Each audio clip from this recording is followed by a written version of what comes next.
Bonjour à tous et merci d'être avec nous à nouveau ce matin pour une nouvelle journée d'échange. 3 conférences nous attendent aujourd'hui sur cet espace. Nous commençons ce matin avec un temps d'échange sur la place de l'eau dans la ville. Puis à partir de 11h30, nous parlerons de la nécessité de mieux connaître les prélèvements pour piloter une démarche de sobriété. Et enfin, en début d'après-midi, nous clôturerons ce riche cycle de conférences depuis 2 jours en évoquant les enjeux du numérique ou quand la donnée peut être une aide à la décision politique. Au programme également pour aujourd'hui, une nouvelle visite de terrain.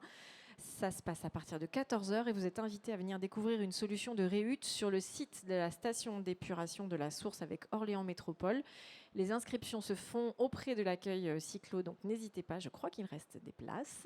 Et un petit mot également pour vous inviter à vous rendre sur l'espace pédago quand vous sortez, c'est à droite, juste à côté, un lieu où vous pouvez tester vos conférences, où il y a des ateliers, des petites expositions. Mais tout de suite, penchons-nous sur cette question importante de la gestion des eaux pluviales qui occupe et préoccupe de nombreuses collectivités, on l'imagine, tout particulièrement dans ce contexte météorologique. Il y a d'une part des phénomènes d'urbanisation pas toujours bien maîtrisés qui entraînent une imperméabilisation galopante. D'autre part, le réchauffement climatique qui provoque des épisodes de précipitations très intenses et violents. Le tout entraîne de forts ruissellements, des risques d'inondation, une dégradation de la qualité des milieux naturels. Bref, il y a urgence à se soucier de ce sujet et à ne plus considérer les eaux pluviales comme un déchet à évacuer, mais plutôt comme une ressource à valoriser là où elles tombent. De nombreuses collectivités ont déjà changé de regard sur le sujet et repensé la place de l'eau dans la ville. Nous allons découvrir ici des retours d'expérience qui ne manqueront pas de nous inspirer. Cette conférence est pilotée par Orléans Métropole et on les remercie pour cette organisation. Pour échanger avec sur ce sujet, nous accueillons Jean-Jacques Hérin, président de l'association Adopta. Bonjour et bienvenue. Christian Piel, urbaniste et hydrologue chez Urban Water. Merci également d'être à nos côtés.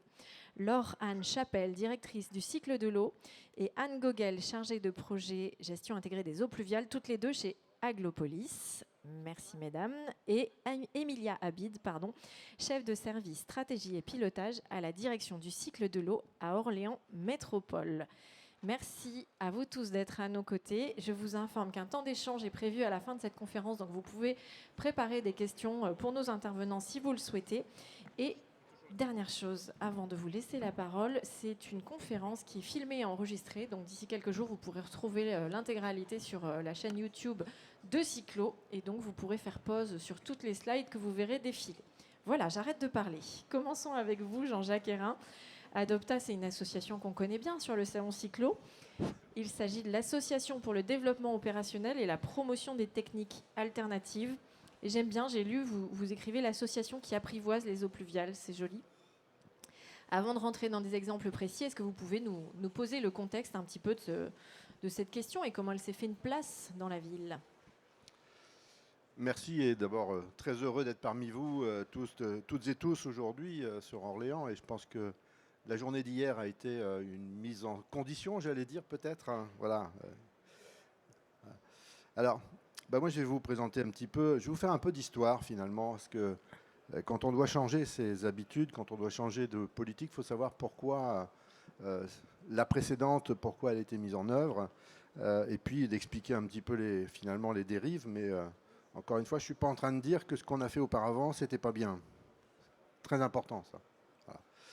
Alors, juste voilà, pour faire un petit peu d'histoire, on va remonter au Moyen-Âge.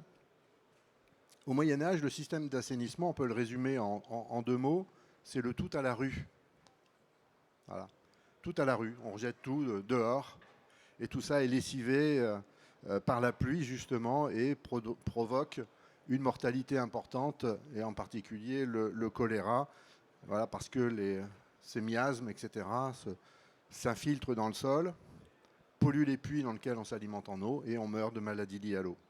Et je trouve qu'autour des années 1850, il y a une grosse épidémie de choléra, c'est 70 000 morts en France.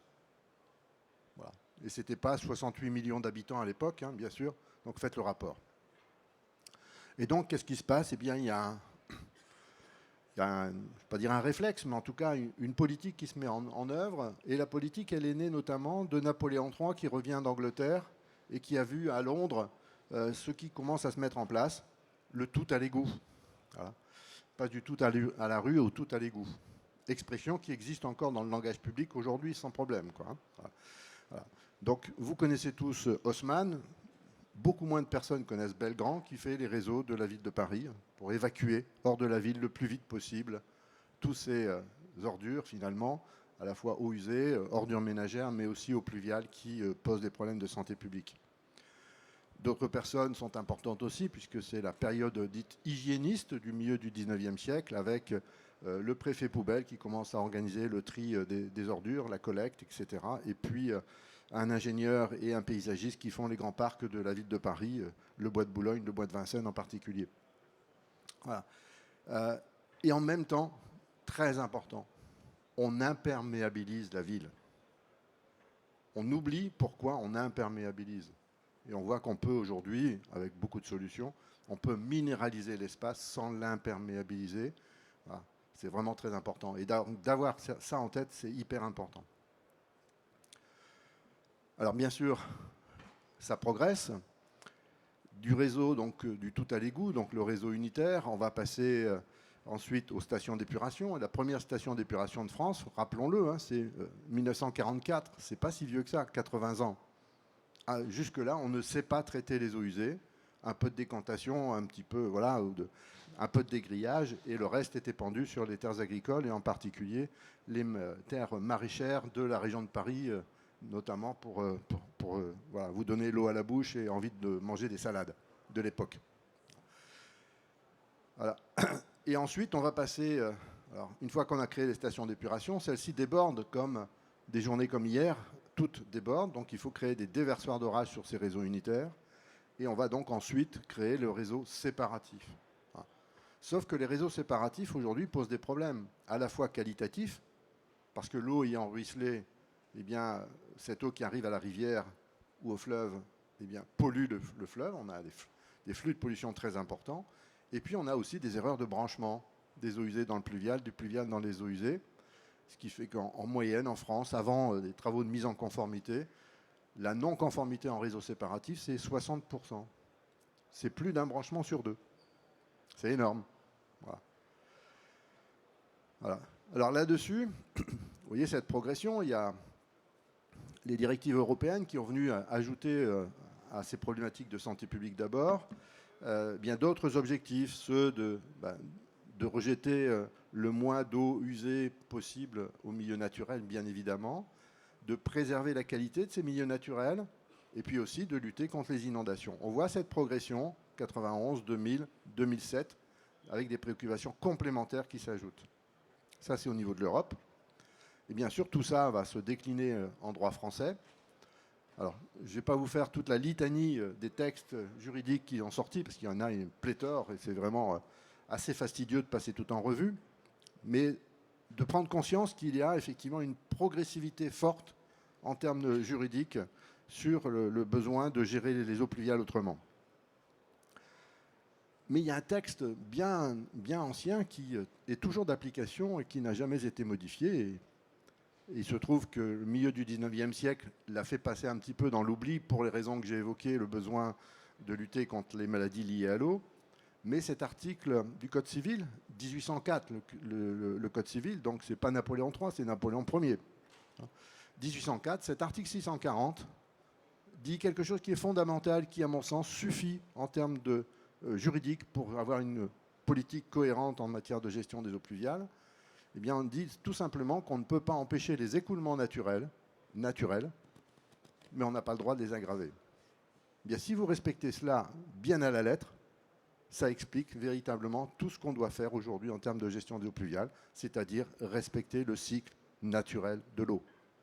Voilà. Et d'utiliser le sol comme élément infiltrant pour recharger notamment nos nappes phréatiques. Cette année, certes, on n'en a pas besoin, mais les années précédentes, ça a été fortement le cas. Voilà. Donc on voit bien qu'on a un besoin de revenir à quelque chose de plus naturel.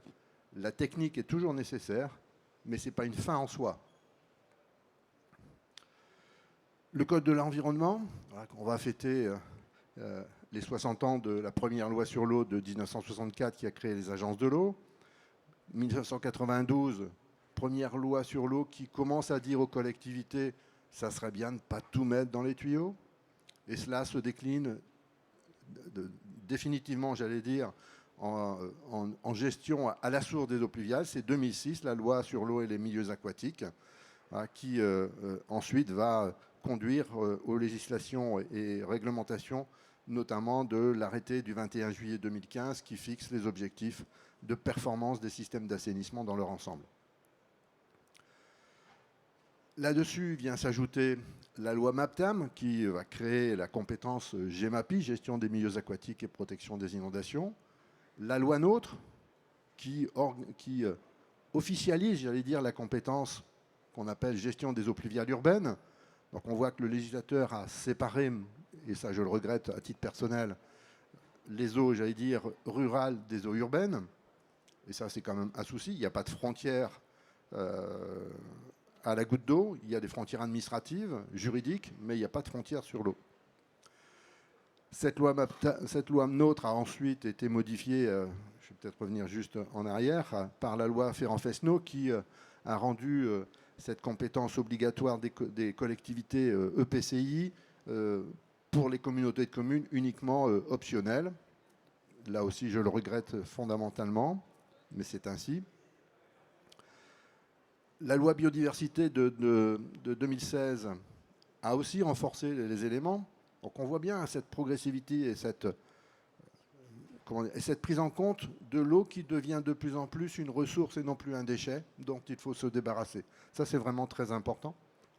Donc cette loi biodiversité qui renforce, qui demande à gérer autrement une séquence qui était existante, qu'on appelle la séquence ERC, éviter, réduire, compenser. On avait tendance à ne faire que compenser tout ce qu'on faisait en termes d'impact environnemental. Désormais, il faut démontrer qu'on fait tout pour éviter, tout ensuite pour réduire et seulement compenser ce qu'on n'a pas pu éviter ou réduire.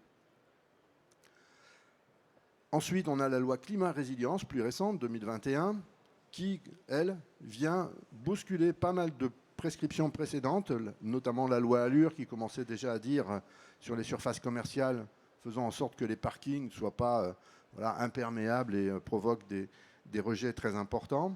Et bien là, désormais, tous les parkings doivent à la fois être producteurs d'énergie renouvelable ou d'avoir des ombrières pour se mettre à l'abri de la température, et puis en même temps gérer les eaux pluviales, au moins en partie, pour 50%. Voilà. Et donc ça, à partir de 500 m² sur les bâtiments et 500 m² pour les bâtiments d'activité économique et 1000 m² pour les bâtiments de services. Et puis pour les parkings à partir de 500 m². Et là-dessus, donc voilà, ça c'est un détail de la loi biodiversité avec la séquence ERC, éviter, réduire, compenser. Je ne vais pas être plus long là-dessus. Et la loi climat-résilience, donc un certain nombre de prescriptions, donc, et des doubles prescriptions, à la fois pour les bâtiments donc, commerciaux et les bâtiments de bureaux, comme je viens de le dire, avec 30% dès à présent, puisque ça s'applique depuis le 1er janvier 2024, mais passage à 40% en 2026 et à 50% en 2027 pour la végétalisation des toitures ou la production d'énergie. Et le deuxième article de la loi climat-résilience, traduit dans le code de l'urbanisme, sur les parcs de stationnement, donc au moins 50% de végétalisation ou de production d'énergie renouvelable. Végétalisation, ce sont des ombrières ou végétalisées ou des arbres, et un arbre pour 3 places de stationnement, et pas des ifs, tant qu'à faire, des arbres avec un bon développement. Et puis, au moins sur 50%, gestion des eaux pluviales par infiltration. Et là-dessus, donc, la loi climat-résilience a été étendue par la loi APER, qui prévoit que pour les parkings également, eh bien, ça va s'appliquer pour tout ce qui est bâtiments administratifs, hôpitaux, etc. Voilà. Et puis la loi APER rajoute également une autre chose sur tous les parkings cette fois, à la fois les parkings, j'allais dire, qui sont privés et gérés par une gérance ou par une délégation de prestations de services, mais aussi pour les parkings publics. On parle bien de parking et non pas de stationnement longitudinaux le long des voiries, mais ce sont bien des parkings dédiés, Alors, avec des échéances différentes, je ne vais pas les détailler, sauf si vous avez des questions. Mais on voit bien qu'il y a vraiment une très forte progressivité pour faire en sorte que cette eau soit valorisée et qu'elle soit valorisée aussi avec le paysage et avec la végétalisation. L'objectif étant double, gérer l'eau, mais aussi donner tout ce qu'il faut et donner un contexte favorable au redéveloppement de la biodiversité. Voilà, je pense que ça, c'est vraiment important. Voilà. Alors, en quelques mots, mais je pense que ce sera de la redite pour beaucoup, faire de l'eau une richesse, une ressource, l'infiltrer là où elle tombe le plus possible, et quand on ne peut pas tout infiltrer, on stocke et on renvoie à débit limité sur un milieu naturel superficiel tant qu'à faire. Voilà.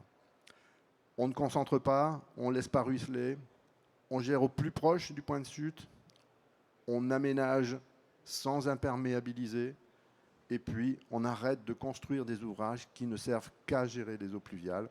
On va appliquer le principe de la multiple fonctionnalité de l'espace. Ça, c'est vraiment très important. Et ça, c'est la chose la plus difficile parce que du coup, ça oblige tous les services à décloisonner, à travailler tous ensemble. Voilà. Et ça, c'est un problème d'organisation. Et on sait très bien que c'est forcément toujours ça qui est le plus compliqué. Je crois qu'il y aura des témoignages dans ce sens-là. Alors, où on en est aujourd'hui, voilà. Eh bien, rappelez quelques éléments. Hein. Aujourd'hui, la qualité des masses d'eau, superficielles et profondes, est en bon état pour moins de 50% de la totalité en France. Or, il aurait fallu être en bon état pour 100% en 2027, c'est-à-dire dans 2 ans. Voilà. Il y a une prise de conscience forte qui s'est faite, notamment avec l'année 2022 à cause de la sécheresse. C'était la première année où l'ensemble des départements de France ont été au minimum en vigilance sécheresse. Ça n'était jamais arrivé. Voilà. Et beaucoup ont eu peur de ne plus avoir d'eau au robinet. Et ça a été vraiment un fort déclencheur. Il faut dire que cette année, ce n'est pas tout à fait la même chose. Et donc, il va falloir aussi rappeler que 2022, ce n'est pas si longtemps. Et qu'il faut y repenser. Voilà. Et s'habituer aussi sur le fait que la ressource en eau, qui n'est pas un bien illimité, va être, pas l'occasion, mais va être soumis à ces variations très fortes d'une année sur l'autre, du trop ou trop peu. Et ça va être des problématiques de gestion très importantes sur lesquelles il va falloir qu'on modifie un petit peu nos comportements et nos organisations. Voilà. Donc ça, c'est vraiment très important. Donc, en termes d'application sur les territoires, pour sillonner la France, ce que je peux vous dire un petit peu, c'est que plus on descend dans le sud, et plus c'est difficile, alors que c'est plutôt dans le sud où il manque encore plus d'eau. Et en termes de territoire, la compétence gestion des eaux pluviales urbaines aujourd'hui est plutôt bien mise en œuvre au niveau des grosses collectivités, métropoles, communautés urbaines, communautés d'agglomération.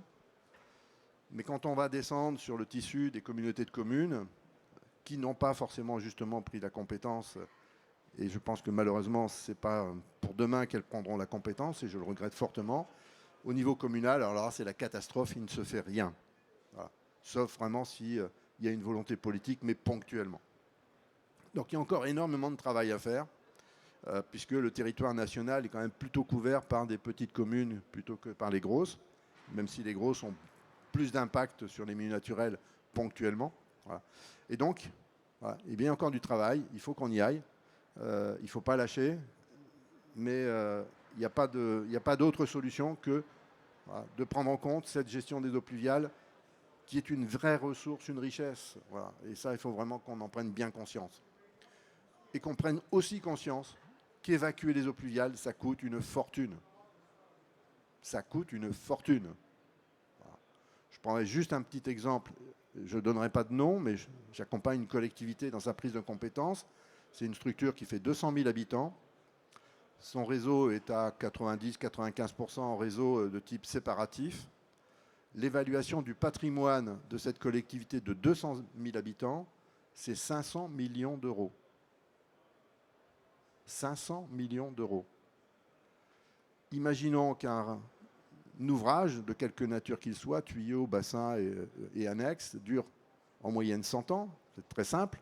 Ça veut dire que cette collectivité va devoir dépenser 5 millions d'euros en plus de ce qu'elle dépense aujourd'hui pour faire du renouvellement. Et ça, il n'y a aucune collectivité qui n'a de budget pour prévoir le renouvellement. Donc c'est une catastrophe financière. Arrêtons ça, mettons l'argent autrement. Voilà. Donc 200 000 habitants, 500 millions d'euros, vous ferez les prorata pour chacune de vos territoires, c'est pas trop difficile. Merci beaucoup Jean-Jacques Hérin. Bon, on aura l'occasion de creuser certains points, on va rentrer dans des exemples concrets. N'hésitez pas à intervenir s'il y a des points qui vous intéressent aussi. On va avoir l'opérationnel avec des exemples, notamment visuels de réalisation. Christian Piel, c'est votre rôle chez Urban Water d'imaginer ces solutions dans la ville, c'est ça. Je mets un peu de temps pour... Ah, vous mettez votre chrono. Voilà. D'habitude, c'est moi le chrono, mais... Donc bonjour à tous. Oui, opérationnel. Donc moi je dirige un bureau d'études qui s'appelle Urban Water et nous sommes une vingtaine avec des ingénieurs, des paysagistes, des architectes, des hydrologues pour intégrer la gestion de l'eau dans la ville et on fait ça depuis bientôt une trentaine d'années. Donc on a connu toute l'histoire ensemble.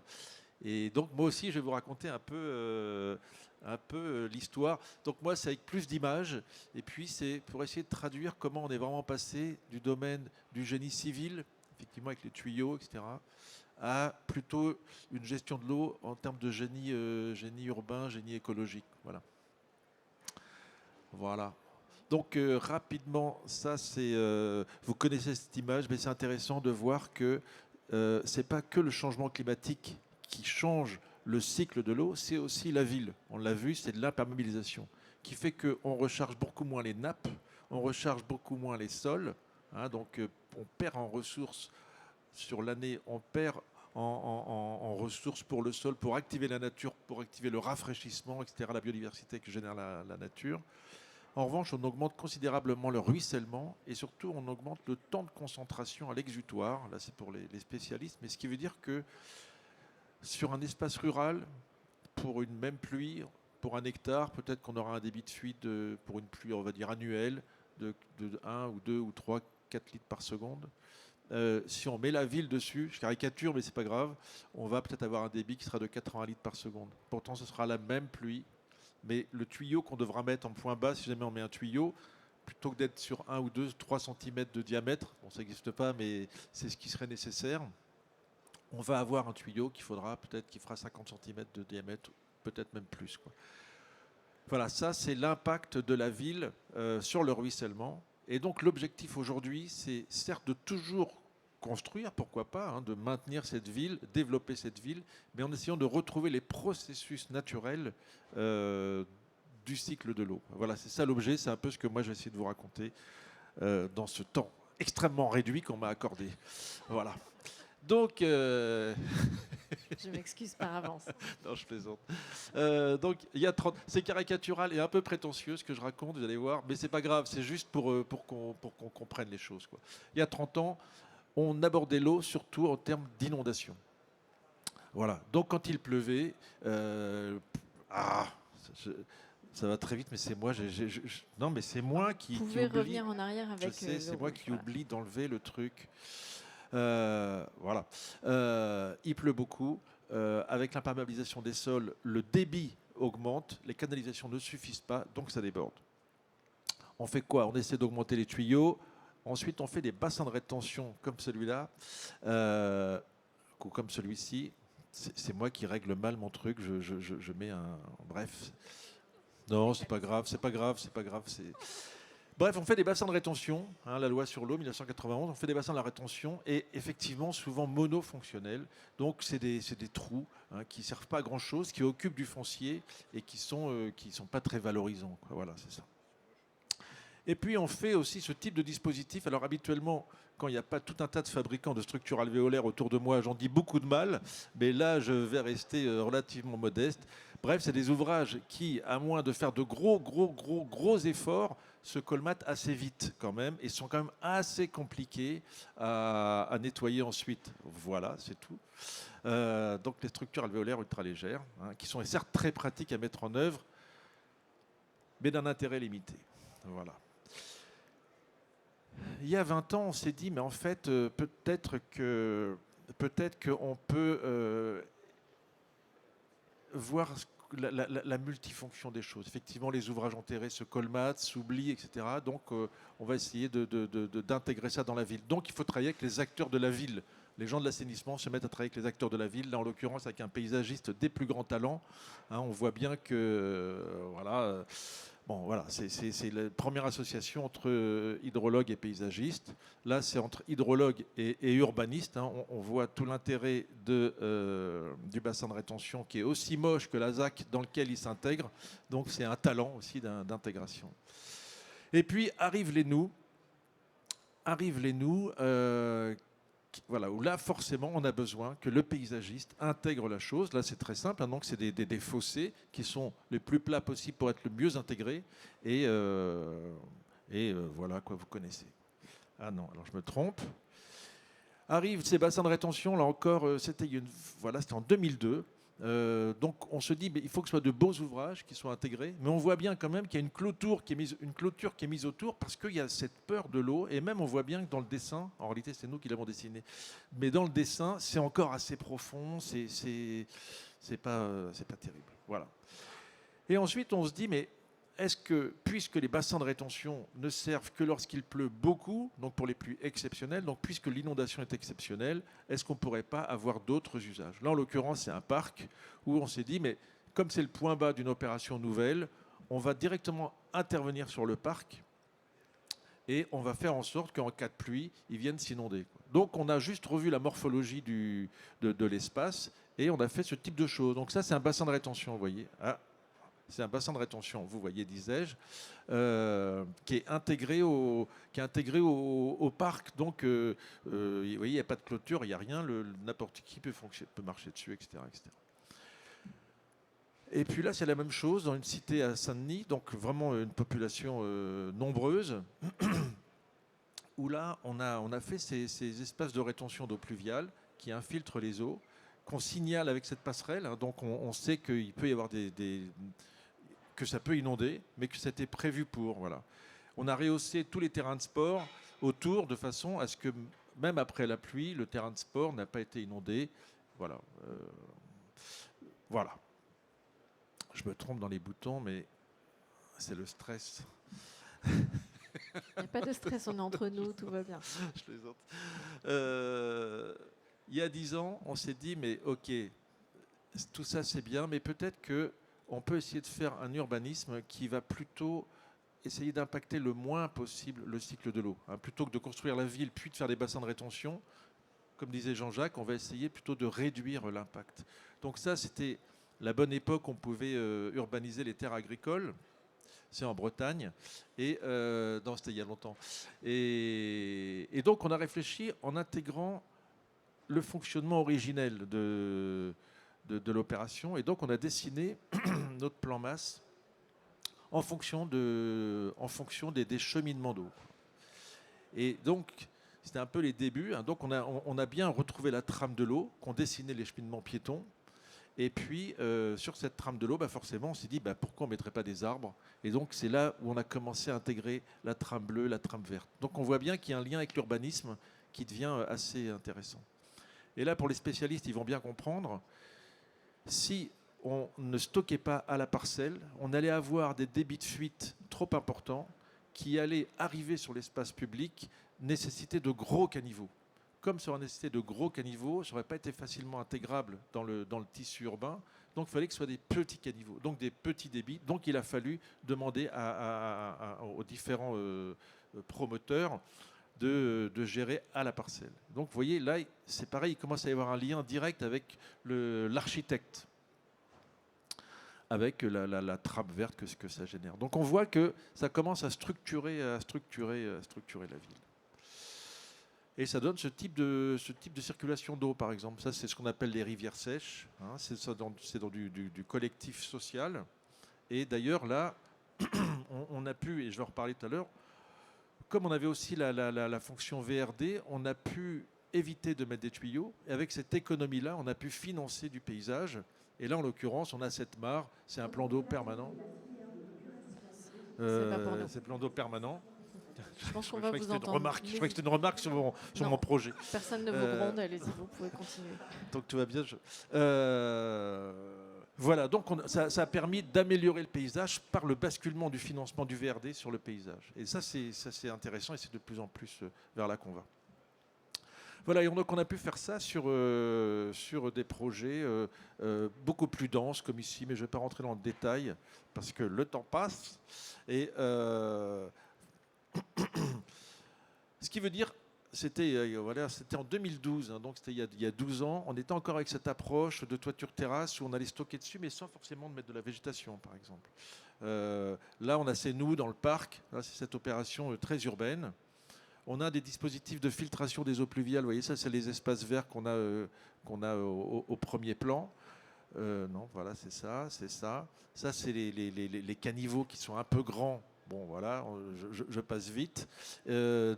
Avant-dernier bassin de rétention le plus à l'aval. Vous voyez, donc là, on a perdu il n'y a plus de notion de rétention. En fait, on a des espaces verts capables de se mettre en charge. Voilà, avec la petite noue finale. Et on est en bord de Seine, donc on est en zone PPRI. C'est aussi pour ça que le bâtiment, il est sur pilotis. Là, on est à Asnières, c'est en région parisienne. Mais donc, en se promenant, on ne voit pas forcément, mais c'est une ZAC qui est complètement définie par la gestion de l'eau, aussi bien l'eau de pluie que l'eau du PPRI. Ce qui est formidable, donc ça, c'était une période qui était vraiment liée à la gestion du risque. Ensuite, il y a eu une nouvelle ère qui a commencé grâce à l'agence de l'eau, mais qui est essentielle, c'est l'abattement des petites pluies. Alors pour les non-spécialistes, qu'est-ce que c'est que l'abattement des petites pluies? Donc jusqu'à maintenant, j'ai parlé des pluies exceptionnelles, les grosses pluies, voilà, qui inondent. Là, l'abattement des petites pluies, c'est que la petite pluie, dès qu'il pleut, en particulier en ville, elle ruisselle, elle se charge de polluants sur la voirie, elle se chauffe, elle se réchauffe, et puis ensuite elle va dans les canalisations, dans les égouts, hein, qui sont soit unitaires, donc elle se mêle avec les eaux usées, donc elle devient vraiment sale, ou même elle se mêle dans les réseaux d'eau pluviale, il y a souvent des mauvais branchements, et donc bref, c'est une eau qui est sale, quoi. Le problème, c'est que ces eaux mêlées peuvent difficilement rejoindre la station d'épuration. Donc il y a, comme dans toutes les villes, là, il y a plein de gens qui connaissent bien ça, il y a des déversoirs d'orage. Donc en gros, quand il pleut, cette eau sale, elle se déverse quasiment directement dans le milieu naturel, la Loire en l'occurrence ici. Et la lutte, c'est de réduire ces rejets. On a bien vu avec les Jeux Olympiques, pourquoi il y a eu des soucis sur la baignade, parce qu'il y avait beaucoup plu avant. Voilà. Donc l'agence de l'eau, enfin les agences de l'eau, on dit voilà, plutôt que d'augmenter le nombre de stations d'épuration, on va plutôt faire en sorte que l'eau ne ruisselle plus dans la ville. Il faut donc faire une ville éponge. Et d'ailleurs, encore une fois, merci, parce que c'est l'essentiel de mon chiffre d'affaires. Non, je plaisante, mais c'est très aidé. L'agence de l'eau finance l'urbanisme qui est spongieux, quoi. Dès qu'on désimperméabilise, donc dès qu'on crée la ville éponge, l'agence de l'eau finance. Et finance très correctement. Mais c'est important parce que le promoteur qui, lui, n'a qu'un intérêt, c'est gagner de l'argent, il faut qu'il y ait une réglementation très forte et il faut qu'il y ait de l'argent pour qu'il bouge. Sinon, il ne va pas changer, quoi. Donc on a beau avoir de belles paroles, ce n'est pas ça qui va le faire bouger, le promoteur, qui est souvent méchant.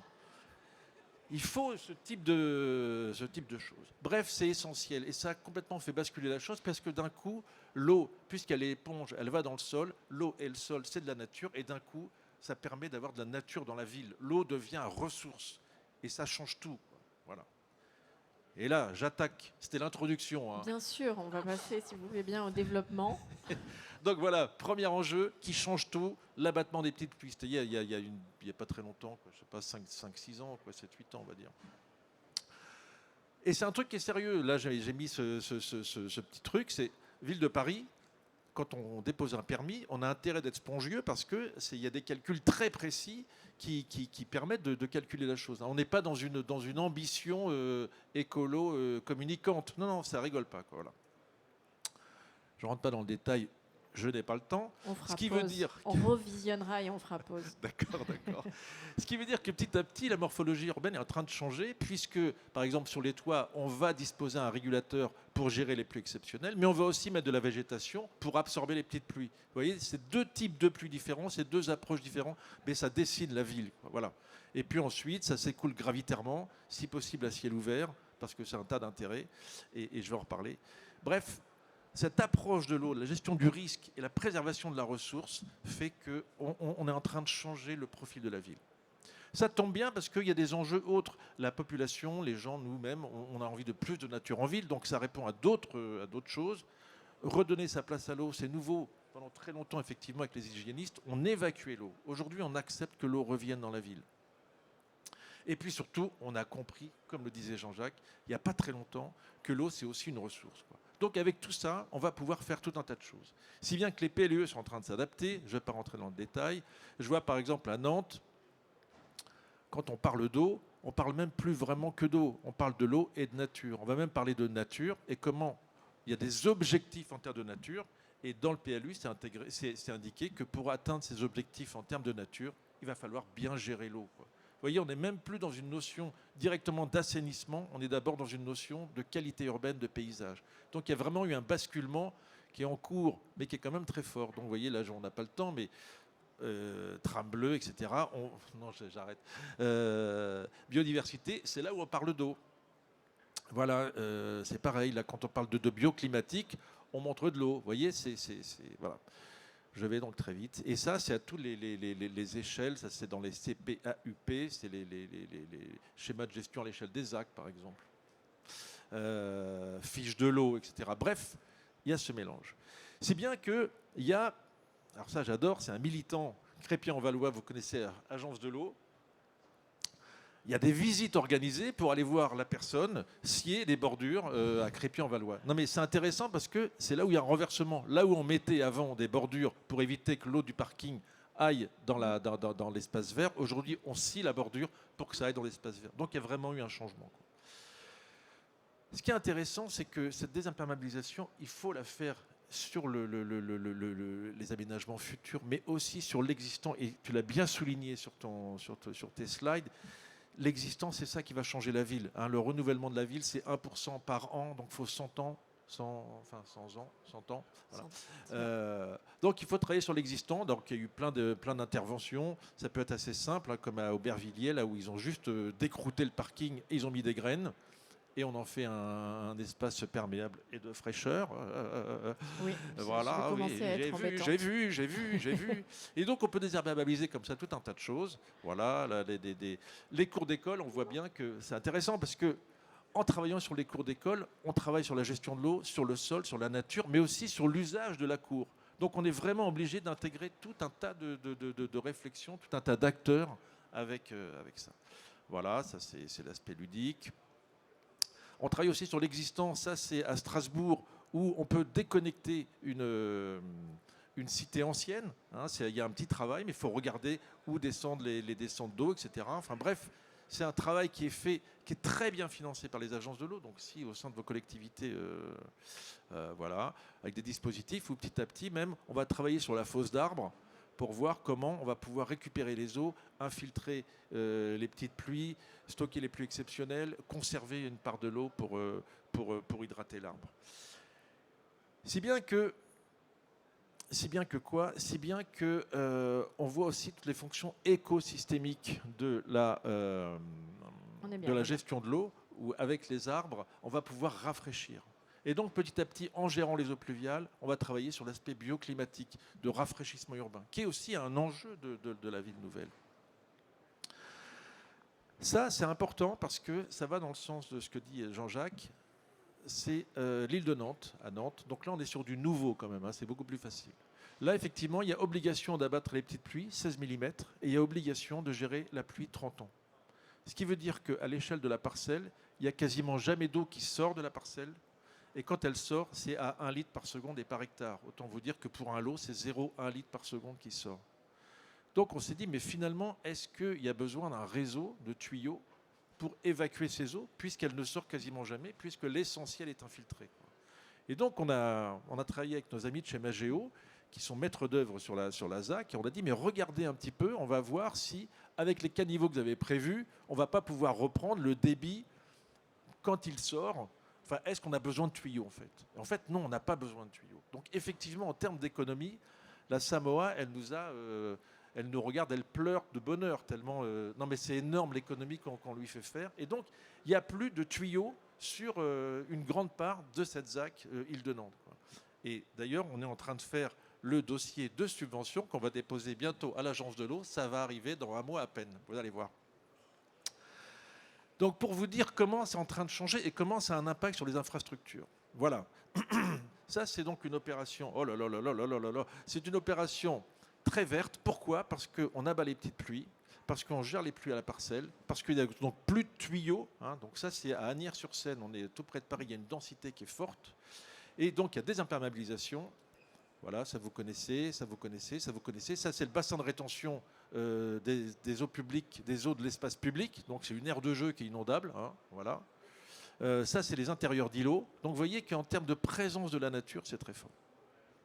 Si bien qu'on est sur une opération très fraîche, très verte, très formidable. Et ils communiquent d'ailleurs, autant il a fallu les violenter pour faire ça au début, autant maintenant ils communiquent sur le fait que la gestion de l'eau, c'est formidable.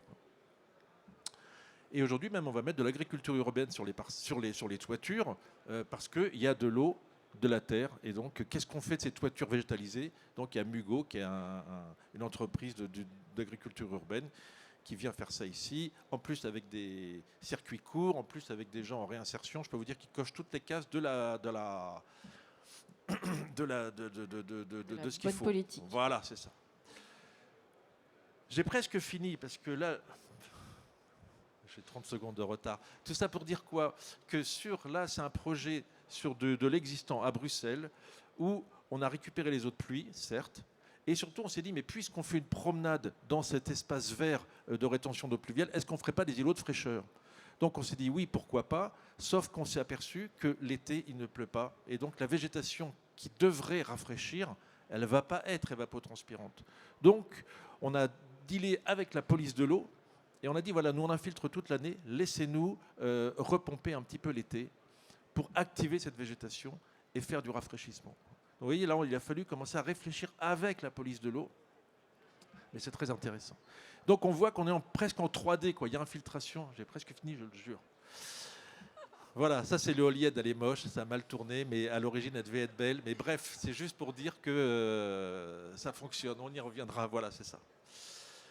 Juste pour terminer, dire qu'on voit bien qu'avec les eaux de pluie, et grâce à cette approche de l'eau en tant que ressource, on a déclenché tout un tas de fonctions écosystémiques dans la ville, la biodiversité, le rafraîchissement, etc. Si bien qu'aujourd'hui, on s'attend à ça. Et aujourd'hui, quand on fait la ville, on a besoin de ça. Si ce n'est que l'eau pluviale, elle n'est pas toujours suffisante. Certes, il peut y avoir la nappe, mais pas toujours. Donc aujourd'hui, la nouvelle approche, enfin, le complément d'approche, c'est de se dire, est-ce qu'on ne pourrait pas intégrer les eaux grises ? Et ça, c'est intéressant. Donc ça, c'est vraiment le nouveau sujet, où là, c'est un sujet où on récupère les eaux grises d'un d'habitat pour hydrater certains espaces verts. Et ça, c'est un exemple à Strasbourg, financé par l'Agence de l'eau, que je remercie encore, qui est un parc qui récupère, sur l'existant aussi, quartier NPNRU, on récupère toutes les eaux pluviales, petites pluies et pluies exceptionnelles dans un parc central. Et ce parc central, on veut, enfin pas nous, mais le paysagiste voulait en faire un espace de fraîcheur. Sauf que là encore, avec l'eau pluviale, ce n'était pas suffisant. Donc on a trouvé qu'il y a une piscine pas loin. Donc on récupère les eaux de piscine, et avec cette eau de piscine, qui, elle, obligatoirement rejette quasiment 100 mètres cubes par jour, on vient, non, je vais juste faire ça, on vient hydrater ce parc. Donc vous voyez, le parc, il récupère les pluies exceptionnelles, les pluies, l'abattement des petites pluies, et on hydrate ensuite avec de l'eau quasiment potable, de l'eau grise, voilà. Et si bien qu'en plein été, c'est un espace qui est vert et rafraîchissant. Voilà. Donc je dirais que c'est là où c'est intéressant, la boucle est bouclée, on intègre le cycle de l'eau, le grand et le petit. Et je vais terminer. Magnifique. Avec 3 minutes. Challenge presque relevé. Merci d'avoir presque tenu le chrono. Et surtout, ce qui est intéressant, c'est qu'on voit bien avec la quantité d'exemples, c'est l'agilité. En fait, vous vous adaptez en permanence. Il n'y a pas des solutions. C'est pas un catalogue de solutions. On est agile, on s'adapte en fonction de la typologie et on trouve des solutions. C'est vraiment le principe de solution fondée sur la nature. La nature, elle est tellement diverse qu'il faut s'adapter en fonction de là où on est, quoi. Voilà. En fait, la solution fondée sur la nature, c'est pas trois techniques, hein, c'est plus une approche, quoi. Donc il faut aussi des connaissances, d'où l'intérêt de travailler avec des agronomes, des écologues, des paysagistes, des architectes. C'est vraiment, enfin, on va en parler, c'est la pluridisciplinarité qui est importante, quoi. Et c'est la difficulté d'ailleurs. La difficulté, elle n'est pas technique. Et la richesse aussi, c'est ça qui est intéressant. Oui, tout à fait. Merci Christian Piel. On va se tourner vers l'exemple de Blois avec vous, Laure Anne Chapelle et Anne Gogel. Vous allez nous expliquer le point de départ de votre réflexion et ce qui a été mis en place. Oui, bonjour à tous. Donc, on va vous emmener à Blois. Et à Blois, vous voyez, on est dans la suite des présentations précédentes, on commence par vous montrer des espaces verts et des avaloirs qui ne débouchent que sur un espace vert. Je vais juste démarrer la présentation avec une petite introduction sur comment on en est arrivé à faire de la gestion intégrée de façon systématique. Et puis Anne vous présentera les différents outils qu'on a mis en place suivant les publics cibles. Alors nous, on est rentré, comme vous l'avez exprimé, sur l'assainissement dans la gestion intégrée des eaux pluviales. À droite, vous avez un magnifique déversoir d'orage qui est situé à Blois, en hypercentre, au pied du pont Jacques-Gabriel, qui est le pied ancien de Blois. Et donc qui déverse à chaque pluie, globalement, dans la Loire, un mélange d'eau usée et d'eau pluviale, pour près d'1 million de mètres cubes par an quand même. Voilà.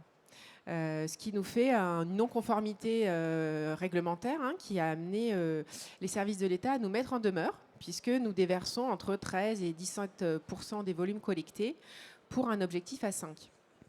Voilà. Et donc on a réfléchi sur la façon dont on allait pouvoir réduire ces eaux rejetées dans les réseaux unitaires, sachant que la rive droite de Blois, là où on a ce déversoir d'orage, est quasiment uniquement en unitaire. Donc on a une énorme quantité d'espace, et la ville, c'est, vous voyez, 150 km de réseau unitaire.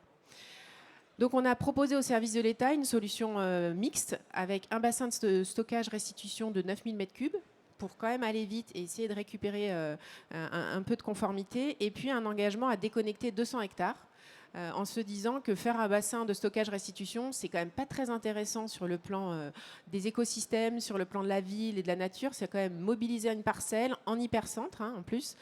C'est retenir des eaux, construire un ouvrage qui va nous coûter cher en énergie. Et donc, nous, on préférait quand même retravailler sur la nature en ville et tous les éléments qui ont déjà été abordés sur lesquels je ne reviendrai pas. Et puis on se rend compte que Blois n'est pas un cas isolé et que quand on réalise des schémas directeurs d'assainissement dans n'importe quelle autre commune, on se retrouve exactement dans la même situation. Voilà, donc on met en place cette solution de gestion intégrée des eaux pluviales. Et dans le deuxième élément, alors facteur de réussite et élément déclenchant, c'est que la prise de conscience du changement climatique, ça y est, elle est vraiment installée parmi nos élus et puis parmi la population. Et c'est ce qui nous a permis, depuis 2018-2019, de pouvoir aller assez loin dans ces sujets-là. Alors c'est loin et pas tant que ça, 2019, puisque le temps des projets est long. Donc on a un certain nombre de choses à vous présenter, mais d'autres sont encore en gestation. Et la ville de Blois, qui est impactée par le changement climatique, c'est le côté ville. Et la question de l'adaptation de la ville au changement climatique, c'est saisie d'une étude que je vais vous présenter juste après, pour aller plus loin et essayer de recréer des îlots de fraîcheur, d'identifier les zones les plus pertinentes pour créer ces îlots de fraîcheur, avec un croisement cartographique qui utilise des données de densité de population, de température au sol, d'établissements sensibles, d'indices de canopée, etc., pour aller plus loin et cibler les investissements. Donc on voit que la gestion intégrée des eaux pluviales, c'est aussi créer une nouvelle façon de voir la ville, un nouvel imaginaire, et puis pouvoir montrer des possibles. Donc ça a été notre premier élément de stratégie opérationnelle, ça a été de montrer sur l'espace public et les bâtiments publics que c'était possible. Donc je vais très rapidement vous présenter les grands éléments de stratégie, puisqu'ils vont être développés après. On a une première étape de définition des potentiels de déconnexion, donc, que je vous présente après, pour objectiver la situation de la ville et sa capacité à être déconnectée des réseaux. Ensuite, il y a tout un volet de construction d'une culture commune entre les différents services de la ville et de l'agglomération. On a la chance d'être mutualisés, donc ça nous permet quand même une plus grande facilité de communication. On est tous au sein du pôle transition écologique en plus, ça aide. Mais avec les collègues de la propreté, des espaces verts, de l'aménagement urbain, mais également, vous verrez des synergies avec les déchets. C'est un sujet, si vous avez des questions, qui nous intéresse beaucoup.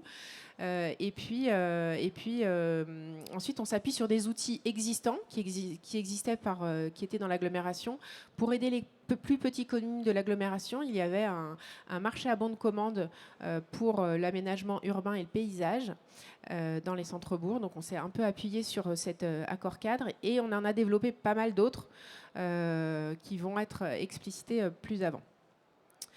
Voilà. Et puis aujourd'hui, on est en cours de construction d'un observatoire de la déconnexion, puisqu'on s'est engagé auprès des services de l'État à déconnecter un certain nombre d'hectares. Et bien, il va falloir montrer, il va falloir repérer toutes les actions de déconnexion dans la ville pour pouvoir témoigner. Alors, je commence juste sur l'étude du potentiel de déconnexion qu'on a démarré en 2020, voilà, en plein confinement. Donc toute la stratégie d'étude de potentiel de déconnexion qui consistait à cartographier les parcelles du cadastre sur leur facilité à être déconnectées par des visites urbaines. En plein confinement, ça marche quand même beaucoup moins bien. Et donc le prestataire nous a proposé une solution par intelligence artificielle où ils ont analysé tous les pixels de la photo aérienne de façon systématique. Et ça nous a donné le rendu que vous voyez en bas à droite de classification des parcelles privées et via une reconstruction du domaine public, qui est blanc sur le cadastre, de pouvoir classifier aussi toutes les voiries. C'est ce qu'on a fait sur la ville de Blois et sur 2 autres communes, parce que l'idée, c'était quand même de montrer que ce n'est pas une question de ville. Vous savez, nous, on est dans une agglo de 110 000 habitants, 43 communes, ça va de 100 habitants à 50 000 habitants, les communes. Donc, on a une agglo très, très variée. Donc, l'idée, c'était aussi de montrer que ce n'était pas un sujet bléso-blésois et que cette question de la déconnexion, déjà, c'est possible dans toutes les communes et c'est utile dans toutes les communes parce que les petites communes, parfois, ont des petits exutoires. Et finalement, l'impact des réseaux unitaires d'une petite commune dans un petit exutoire, il peut parfois être très important et peut-être même plus que sur la loi. Voilà, donc on a traité les photos aériennes et ensuite on est allé voir les gens pour leur montrer ce que ça pouvait donner. Donc vous avez en bas, enfin au milieu là, vous avez un immeuble et puis une proposition de déconnexion des gouttières via une noue avec une plantation pour créer là encore à la fois la gestion de l'eau, l'îlot de fraîcheur et donc partir des situations réelles pour ouvrir une nouvelle approche. Donc ça a été un marché quand même très, très structurant et très fondateur pour pouvoir montrer que la ville, quand même, elle est globalement assez bien déconnectable. Voilà. Je passe la parole à Anne sur la partie opérationnelle, puisque globalement, on a déjà un bâtiment qui s'est déconnecté. Alors c'est bien, je pense qu'on a vraiment une illustration avec Blois de ce que vous avez dit. Alors d'un point de vue complètement différent, puisque nous on est vraiment sur le terrain. L'illustration, là, c'est entre le temps qu'il a fallu pour déconnecter cette gouttière, ça a dû prendre moins d'une demi-journée à l'entreprise qui l'a fait. Mais il avait fallu 4 ans entre le dessin que vous avez vu sur la page précédente et puis la déconnexion de cet immeuble. Donc pour 4 gouttières du bâtiment, l'espace en creux que vous voyez, la noue, qui n'est pas encore plantée mais qui va l'être. Cette première opération, on a l'image d'Épinal en haut puisque c'était notre objectif et... Eh bien, voilà, 4 ans pour arriver à une gouttière. Mais en même temps, les nouvelles coopérations sont en train de se monter. Et c'est arrivé aussi par la question des îlots de fraîcheur. Vous avez le vocabulaire acupuncture urbaine, donc c'est un vocabulaire qui évolue parce que maintenant c'est aquapuncture. Donc ça, c'est notre ami Jean-Marc Bouillon qui est paysagiste et qui nous accompagne depuis l'étude de déconnexion et encore sur ces croquis qu'il arrive à produire et qui permettent de visualiser les choses et d'ouvrir l'imaginaire. Notre idée, c'est beaucoup d'ouvrir l'imaginaire, créer, inventer l'histoire pour qu'on puisse ensuite la partager et malgré les réticences des uns et des autres, quand il faut commencer à envoyer l'eau directement au pied d'un immeuble, c'est toujours... une étape compliquée, mais on y arrive. Voilà. Alors, on a développé des outils pendant ces années, puisque c'est un peu la deuxième phase de la GIEP qui est arrivée en gros depuis le Covid, un petit peu avant, quand on a récupéré la compétence au pluvial. Et les outils qui se sont construits, on a eu la chance d'avoir un PLUI HD qui était en élaboration. Et donc, dans le règlement, on n'a pas de... rejet d'eau pluviale. Donc on est à 0 rejet. On n'est même plus dans les 1 litre seconde ou autre. On est à 0 carrément. Et donc ça simplifie les choses pour tout ce qui est neuf, extension, restructuration lourde. mais ça ne résout pas le problème de la ville qui est déjà existante. Voilà, donc sur ce volet-là, on a des outils pour répondre en particulier aux partenaires économiques au moment de l'instruction des PA et des PC. On a construit un outil dont on va parler après qui s'appelle le ticket GIEP. Voilà, et puis tout ça, c'est basé sur les schémas directeurs d'assainissement qui sont en cours. Et puis, on a intégré dans ces schémas les études de déconnexion, donc systématiquement pour avoir de la donnée cartographique quantifiée, précise, alors que dans le domaine de l'eau pluviale, on est souvent dans des choses un peu empiriques et moins précises. Là, cette approche cartographique nous permet d'avoir des éléments rassurants quelque part du côté de la rationalité. Et puis, on a aussi un deuxième volet d'outils, c'est l'idée de rendre le cadre local accessible à tous grâce au site internet sur lequel on a rajouté peu à peu les documents, là pour le coup, vraiment produits par le cycle de l'eau et puis aussi avec le bureau d'études Infraservices, Eleni et le paysagiste accueil, où on avait au moment de l'étude de déconnexion un guide qui avait été produit dans le cadre de l'étude. Donc ça a été les prémices, des fiches qui ressemblent un peu aux fiches de l'Adopta, mais bon, voilà, on retrouve... de toute façon, on n'invente pas la pluie, hein, comme on dit. Mais, voilà, donc des fiches qui sont... On a un peu toutes les collectivités qui pondent chacune leurs petits documents. Donc, on a fait comme les autres. On a produit notre guide qui est adapté à notre échelle, donc qui est ici. Donc ça, c'est le guide pour les particuliers, qui est disponible sur le site internet. Et puis, vous avez du stock, donc peut-être que c'est ouais, pour distribuer tout à l'heure. Voilà, on pourra le distribuer après. Et puis on en a un qui est plus à destination des entreprises. Et puis on a mis à jour notre règlement pluvial avec un truc mémotechnique simple, 50 mm, la cinquantenale. Voilà, c'est ce qu'on demande de stocker. Comment ? Oui. Et puis l'autre volet, c'est aller à la rencontre des professionnels et aller à la rencontre des particuliers, des usagers, puisqu'on est quand même un service public, il faut bien qu'on aille vers les usagers de manière individuelle, sachant que tout professionnel est aussi un usager quelque part, même si ce n'est pas forcément sur notre territoire. Chacun est concerné, des gens, des enfants, des petits-enfants, voilà, l'avenir de la planète. Donc on avait lancé une campagne qui était sur plus l'eau potable, les économies d'eau, qui nous a amenés vers le pluvial, puisque c'était aussi économiser l'eau potable en arrosant son jardin avec de l'eau pluviale. Et c'est ça ce qui nous a conduit vers la suite. Et puis pour les professionnels, il y a des petits déjeuners à Blois. Alors on appelle ça petit déjeuner, mais c'est des matinées de travail qu'on a eu avec des thématiques sur les tickets GIEP pendant la présentation du PLUI, et puis un autre spécial GIEP sur lequel on a eu une actualité sur ce que présentait Jean-Jacques, c'est-à-dire l'article 101 de la loi Climat et Résilience, les questions d'ombrière et de végétalisation des parkings, qui sont l'actualité pour pas mal de monde. Ça, c'est juste quelques exemples. Voilà, vous retrouvez les guides, l'intérieur du guide, avec notre problématique locale. Donc c'est pour ça peut-être aussi que ces guides se font de manière locale, c'est que nous, on est vraiment sur cette question d'eau usée et de déversement au milieu naturel. Le site web, vous voyez, c'est assez basique comme présentation. On n'est pas dans quelque chose qui brille. On n'est pas, de toute façon, on brille pas quand on s'occupe de la GIEP. Enfin, si vous, parce que c'est magnifique. Ce qu'il fait, c'est de la virtuosité. Mais nous, on est modeste. Voilà. Et puis l'entrée vers les particuliers avec les cuves qui sont présentées là dans un salon grand public. Les récupérateurs d'eau pluviale dont on va parler après, s'il y a le temps. C'est vrai que c'est court. Voilà, les documents plus la destination des entreprises, avec toujours cette histoire des tickets GIEP, qui sont en fait deux réunions de travail qui sont offertes par l'AGLO avec un spécialiste. Et donc, ce qu'on va voir ici plutôt, donc je reviens en arrière, donc ces tickets GIEP, voilà, jusqu'à 2 réunions de travail avec un assistant à maîtrise d'ouvrage. Et donc, c'est ce qui nous a permis... Alors, oui, là, je ne suis pas dans le bon sens. Là, je vais y arriver, moi aussi. Oui, ça, je vais passer assez vite parce qu'on n'aura pas le temps d'en parler. C'était notre première cible. Et je pense que Orléans, après, va développer beaucoup plus sur ce qui est fait en intra. Mais c'est le début du travail avec l'agence de l'eau. Et puis, on est assez fiers parce qu'on a eu 2 fiches de l'AST. Alors, on est tout petit à côté de très gros projets.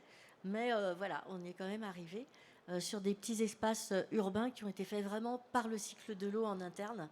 Voilà, et avec le soutien de l'agence de l'eau qui a été, évidemment, comme vous l'avez dit, c'est le facteur essentiel pour y arriver.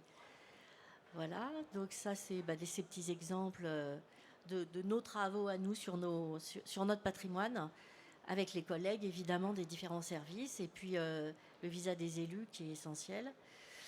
L'espace public, on retrouve les à-la-valoir qui vont vers des nous. Les cailloux, les cailloux c'est super important parce que si on met du caillou au lieu de mettre de la fine, eh bien on va pouvoir stocker de l'eau dans les sols. Et ça permet d'avoir, comme disait dans le lac, du minéral non perméable, ou même le dessus est imperméable, ça va pouvoir se glisser en dessous pour se stocker. L'eau va pouvoir se glisser en dessous pour se stocker dans le caillou. Voilà. Et donc, voilà, je viens à notre second public cible, qui est plutôt le milieu des professionnels. Et là, on a pu développer ces tickets GEP avec les 2 réunions offertes, avec des partenaires différents, avec le soutien aussi de tout ce qui est, le réseau qui a été soutenu par Aquanova, donc anciennement Paul Dream, qui nous a permis de développer des liens avec les autres villes de la région, et puis de commencer à se fédérer. L'Union sociale pour l'habitat, où on a pu présenter une petite chose l'année dernière. Le fait de disposer de l'écologie industrielle et territoriale, c'est-à-dire qu'à la CCI, il y a des financements pour un poste qui permet d'organiser des événements. Et puis donc ce succès des tickets GEP, on en fait à peu près 40 par an. Ça peut paraître pas énorme, mais en même temps, ça permet, voilà, on a quelques exemples au début, c'est les premiers, c'est vraiment au moment de l'étude de déconnexion. Donc vous avez à droite Takae, Eleni. Alors c'est Eleni pour l'accompagnement, et Infraservice qui est plus dans la réalisation opérationnelle.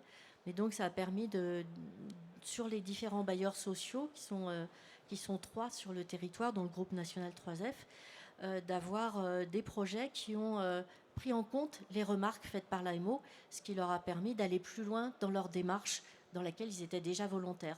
Donc on voit que les bailleurs sociaux sont des partenaires importants parce qu'ils ont déjà la ville construite. Voilà un autre exemple. Donc là, on est moins sur les enjeux de gains par rapport à nos enjeux principaux, mais on est plus sur de la représentation et sur montrer. Et on a accompagné IDEC pour améliorer sa gestion des eaux pluviales. C'est les bâtiments qui sont au bord de l'autoroute, qui sont assez en vue, avec les préconisations toujours de l'AMO et ces 2 réunions de travail offertes. Voilà, donc notre 3e public cible, c'était les particuliers. Comment aborder les particuliers? On a commencé par répondre à une commande politique de communication sur les cuves, parce que les gens voulaient tous des cuves, parce qu'ils avaient l'impression qu'avec des cuves, ils allaient faire quelque chose pour la planète et pour leur jardin et pour leur porte-monnaie. Alors, notre volonté, nous, c'était de déraccorder, déconnecter. On était vraiment très clair sur ce volet-là, mais ce n'était pas la commande forcément de la collectivité. On a cherché des sources d'inspiration, on les a trouvées du côté de la plaine du Rhin, donc assez loin, mais on échange avec eux. On avait échangé à ce moment-là, on a rééchangé, et on est vraiment dans une démarche assez proche, avec un objectif principal de déconnecter, déraccorder des gouttières, parce qu'une 100 mètres carrés de toiture déraccordée, c'est 60 mètres cubes d'eau infiltrée, alors qu'une cuve, c'est un volume mort, c'est rien du tout. Donc on l'a fait en réseau unitaire, et on l'a fait chez des propriétaires de maisons individuelles, avec des outils qu'on a créés au fur et à mesure, une petite vidéo pour donner envie avec les témoignages de ceux qui l'avaient déjà fait, et puis un petit mode d'emploi et un prototype que vous allez voir à la diapo suivante. Et on a le temps va commencer à nous être. Qu'on avait passé beaucoup de temps, et que voilà, c'était en devenir, mais on avait beaucoup appris en faisant ça.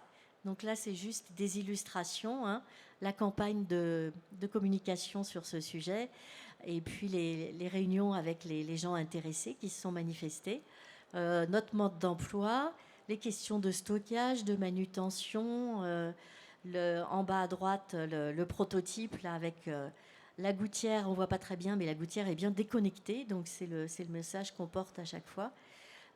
Et puis des exemples de réalisation. Donc on voit que les gouttières sont déconnectées, déraccordées, et puis éventuellement à côté il y a la cuve. Et c'est ce à quoi on a abouti. Là, cette année, on avait une centaine de participants, et finalement on se rend compte qu'on a un ratio de 1/3 qui fait les réalisations.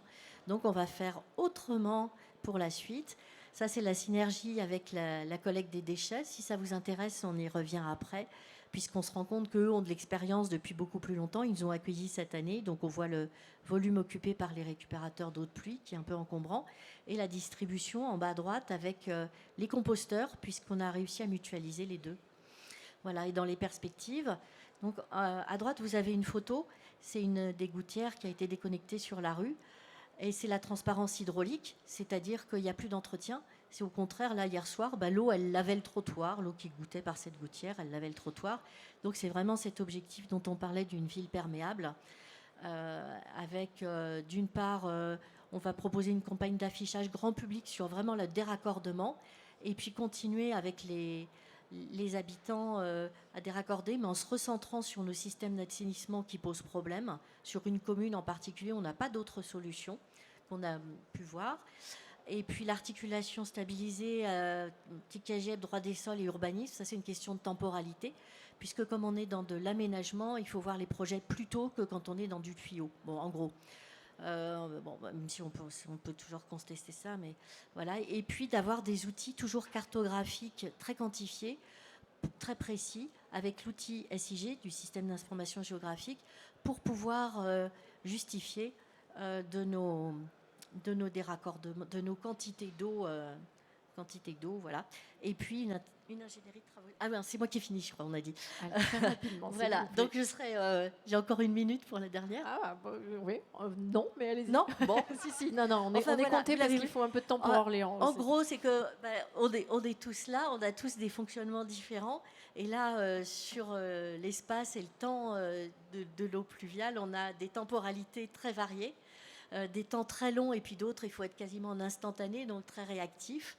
La nécessité d'être en pluridisciplinaire, en particulier avec plus des sciences humaines que des sciences dures. Et le paysage, on a la chance à Blois d'avoir l'école du paysage dont on bénéficie, et puis de bénéficier de l'expérience de ceux qui l'ont fait avant, voilà, et en particulier chez nous de la réduction des déchets. Voilà. Donc comment accompagner le changement? Changer soi-même, et merci de votre attention. Merci beaucoup à toutes les deux. Je sais que l'exercice de concision n'est pas facile, mais c'est aussi la variété des exemples qui va nous nourrir. On va aller sur Orléans, qui a fait un travail aussi en la matière, mais je ne parle pas plus, c'est à vous. Merci beaucoup. On m'entend? Oui, c'est bon.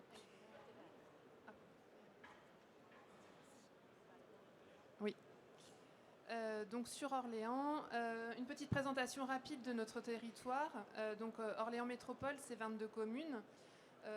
Environ 33% des surfaces urbanisées, donc des surfaces quand même importantes. En termes de pluviométrie, ça varie d'une année sur l'autre. On est sur une année particulièrement pluvieuse cette année, beaucoup plus sèche l'année dernière en 2023, avec 45% des jours qui étaient pluvieux, et puis une moyenne environ de 640 mm de pluie par an. On a quand même du coup la très grande majorité des pluies, donc 90% des pluies, qui sont des petites pluies, donc inférieures à 20 mm. En termes de patrimoine, en fait, pour la direction du cycle de l'eau, on est sur une gestion de près de 2000 km de réseau, dont environ 40% de réseau d'eau pluviale et 20% de réseau unitaire. Donc sur la carte que vous avez, ça représente, en fait, le réseau unitaire, c'est toutes les parties que vous avez en jaune. Donc quand même une grande partie de nos territoires où du coup les enjeux sont d'autant plus importants pour la gestion intégrée des eaux pluviales. On a du coup 6 stations d'épuration qui traitent presque 21 000 mètres cubes d'eau en 2023. Et puis on a 2,8 rejetés en Loire par les 37 déversoirs que l'on gère. Donc le constat initial, pourquoi on s'est réinterrogé sur la gestion des eaux pluviales sur Orléans? On a vraiment re-questionné notre politique de gestion des eaux pluviales qui, depuis 2008, était une politique de gestion des eaux pluviales avec un débit à rejet limité. Donc, comme on l'a évoqué là sur les différentes interventions, on a vraiment du coup des enjeux qui peuvent être différents d'un secteur à l'autre. Donc, en réseau séparatif, en secteur séparatif où du coup vous avez un réseau d'eau usée et un réseau d'eau pluviale, même si du coup on n'a pas un mélange de ces eaux, on a quand même un enjeu fort en termes de gestion des eaux pluviales, puisque l'eau pluviale n'est pas si propre que ce qu'elle peut laisser paraître. On a du coup du ruissellement et donc éventuellement des charges qui peuvent être importantes. Et puis on a des inversions de branchement aussi sur notre territoire qui peuvent amener du coup à avoir de l'eau usée dans un réseau d'eau pluviale. et donc un rejet au milieu naturel qui pose question. Sur des secteurs en unitaire, là c'est par temps de fortes pluies, où du coup on peut avoir des rejets directs au milieu naturel, et c'est là où du coup on doit être d'autant plus vigilant.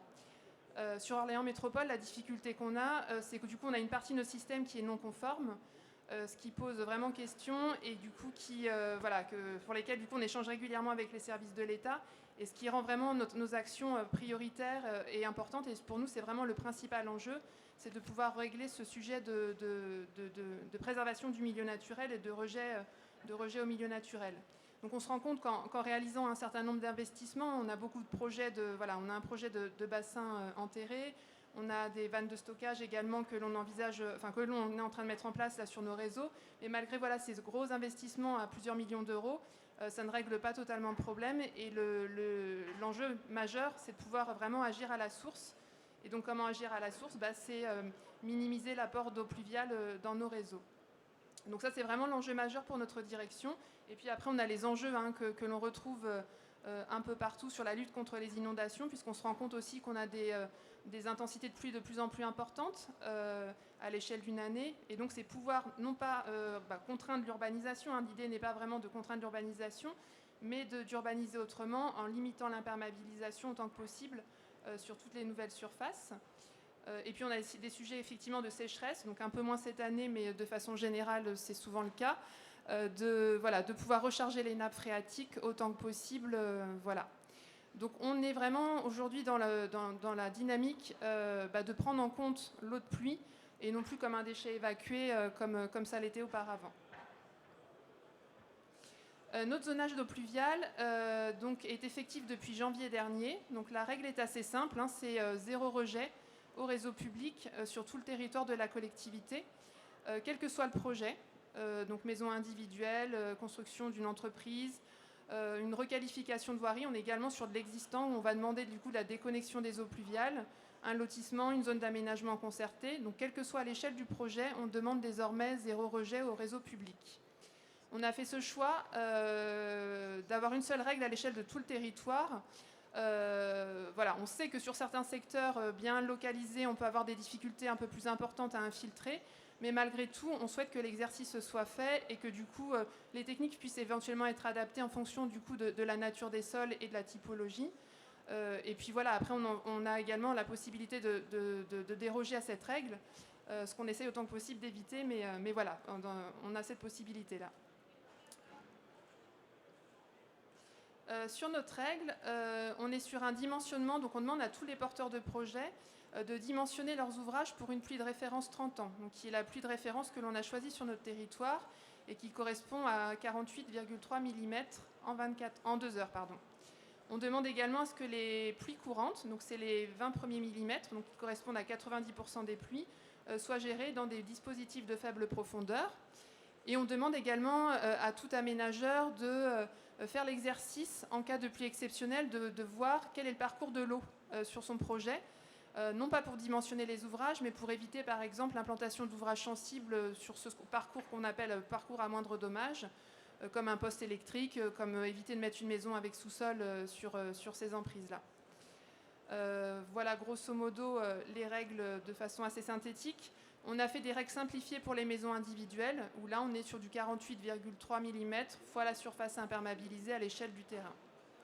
Et donc on a cette possibilité de dérogation que l'on étudie vraiment au cas par cas et après avoir poussé un peu les porteurs de projets dans leur retranchement. Et donc là on autorise du coup un rejet à débit limité à 1 litre seconde hectare, mais on demande que les pluies courantes soient gérées à la parcelle. Ce zonage eau pluviale, il a mis du temps avant de sortir. Entre nous déjà en interne, les échanges qu'on a pu avoir multiples et variés sur ces sujets-là, qui se sont inscrits en fait dans le cadre de l'élaboration de notre schéma directeur et qu'on a mené aussi conjointement aux réflexions sur le plan local d'urbanisme métropolitain, puisque l'idée c'était vraiment d'avoir un lien avec le PLU, où du coup sont retranscrites toutes les règles d'urbanisme. On a essayé de concerter autant que possible sur ces nouvelles règles avec les communes, et puis on a également l'obligation réglementaire de soumettre du coup notre projet de zonage en enquête publique. Donc on a du coup approuvé cette règle de zonage, donc le zéro rejet à l'échelle de tout notre territoire, en juin 2023. Et donc on a fait ce travail de pouvoir l'annexer au PLU pour lui donner plus de visibilité, à la fois dans le règlement et à la fois en annexe du PLU. On s'est laissé un temps entre juin 2023 et janvier 2024 pour du coup diffuser notre zonage, faire preuve de pédagogie et communiquer très largement sur ces nouvelles règles, et j'y viens juste après.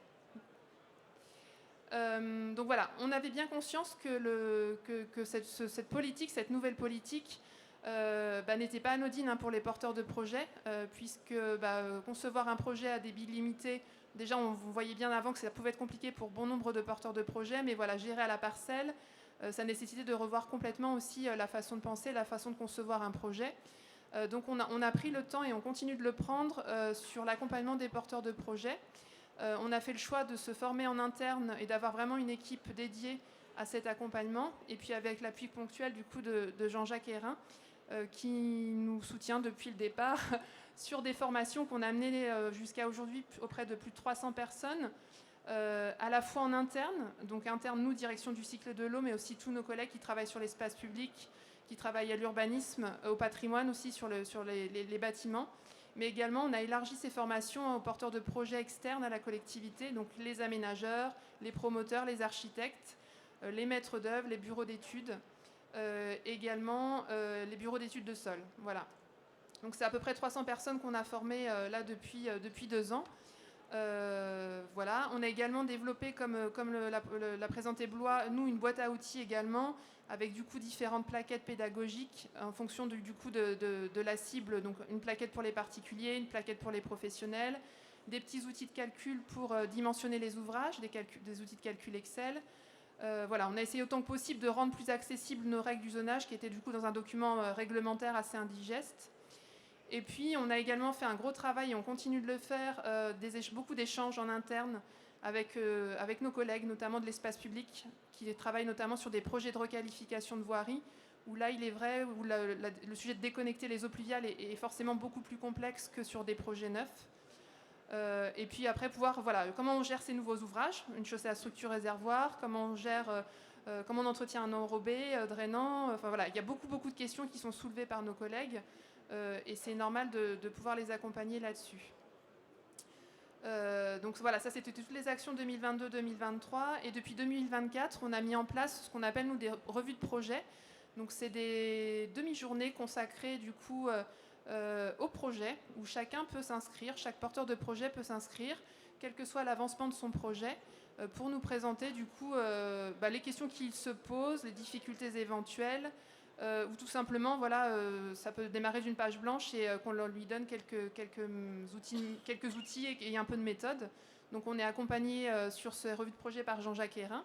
Et donc depuis le début de l'année, c'est quand même 35 projets qu'on a étudiés. Et on a des très bons retours pour l'instant, donc on envisage de les poursuivre au moins jusqu'à la fin de l'année, et pourquoi pas en 2025. On poursuit les formations également, puisqu'on a eu encore de nouvelles demandes, donc toujours à l'attention des maîtres d'œuvre et maîtres d'ouvrage, mais on va également l'élargir avec des sessions spécifiques aux entreprises qui réalisent les travaux, puisqu'on se rend compte que c'est toute la chaîne du projet qu'il faut vraiment sensibiliser. Et donc on peut avoir du coup des bureaux d'études qui conçoivent les choses telles que nous on a pu les valider, mais après sur le terrain il y a aussi beaucoup de formation et de sensibilisation auprès des entreprises qui réalisent les travaux. Et puis on continue toujours à échanger avec nos autres collègues sur les questions d'entretien, sur des REX aussi, avoir des retours sur des chantiers en cours de réalisation, qu'est-ce qui fonctionne moins bien, pourquoi ça ne fonctionne pas. Pouvoir échanger aussi avec d'autres collectivités, parce que on est tous dans la même dynamique, donc ça serait dommage de ne pas pouvoir échanger avec d'autres collectivités qui ont parfois un coup d'avance et d'autres un peu moins que nous, mais c'est toujours très enrichissant. Et voilà, à titre d'information, depuis janvier 2024, on a on instruit les demandes d'urbanisme, on en a à peu près 800 instruites avec le sujet gestion des eaux pluviales. Zéro rejet, donc beaucoup de dossiers qu'on a dû retoquer depuis janvier dernier, beaucoup d'appels auprès des particuliers, auprès des professionnels pour qu'ils puissent revoir leurs copies, faire preuve de pédagogie. Donc ça prend énormément de temps, mais voilà, au fur et à mesure, on a bon espoir pour que les pratiques changent et qu'elles soient bien appréhendées. Et puis on a officiellement accordé 4 dérogations, voilà, sur des projets, on va dire, assez contraints, où pareil, on a poussé les porteurs de projets dans leur retranchement, mais parfois on se rend compte qu'effectivement, voilà, un projet très très dense en centre urbain, par exemple, peut être forcément beaucoup plus complexe à gérer en zéro rejet. Sur les suites à donner, donc ça c'est notre petit programme 2025, les grandes lignes à peu près. Donc la poursuite des revues de projet qui marche plutôt bien. La capitalisation des projets, on envisage également, effectivement de pouvoir échanger sur les projets qu'on a en cours, tout à chacun, les collègues de l'espace public, les collègues de l'urbanisme, les collègues qui travaillent sur le bâtiment, pour pouvoir partager ces retours d'expérience et s'améliorer sans cesse. On a également cette volonté forte qui va être importante de pouvoir du coup identifier au travers de notre SIG tous les ouvrages, puisqu'une chaussée à structure réservoir, un enrobé poreux, s'il n'est pas identifié sur notre SIG, s'il y a une intervention ultérieure pour un branchement, pour des travaux d'un concessionnaire, il faut qu'on ait du coup la spécificité de ces ouvrages qui ne sont pas forcément très bien identifiables par tout à chacun, mais même par nous parfois. On souhaite également avoir un suivi de nos règles sur des indicateurs. Combien de volumes d'eau pluviale on a pu déconnecter, combien, en termes de coûts aussi pour nous, pour la direction du cycle de l'eau, ça nous permet d'économiser. On a tout un tas d'indicateurs à construire en interne. Et puis on va également continuer à communiquer, éventuellement former. Ça va dépendre aussi des échanges qu'on a avec tout à chacun. Ajuster aussi, se réinterroger, parce que on se rend compte qu'effectivement, parfois sur certaines spécificités de sol, sur des secteurs en cavité, il faut qu'on revoie aussi peut-être un petit peu nos copies, être un peu indulgent sur ces projets-là.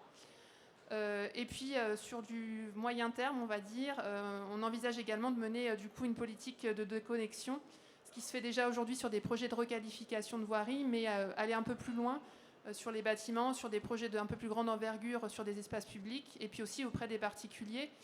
Quand du coup on a un projet de requalification de voirie, pourquoi ne pas profiter aussi pour que les particuliers puissent déconnecter leur gouttière.